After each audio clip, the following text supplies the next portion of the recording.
Hello guys, this is Muhammad Rafiq with you. In this tutorial, let me show you how to fix WhatsApp not working on Windows 11 PCs. So, let me show you how to do it. For that, click on Start menu, then click on Settings. In this Settings window, click on Apps.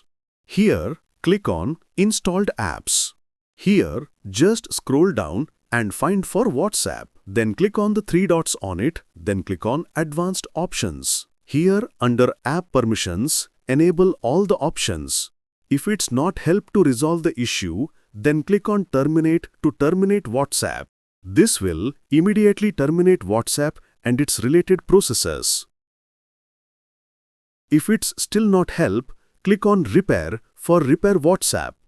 In this, the app data won't be affected. If it's still not help, click on Reset for reset WhatsApp.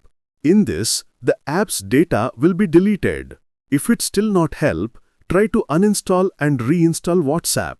For uninstall WhatsApp, click on Uninstall. For reinstall WhatsApp, open Microsoft Store. In the search field, search for WhatsApp. Click on Get to install WhatsApp. Once the WhatsApp got reinstalled, try to open WhatsApp. 100% the issue will be resolved. That's it.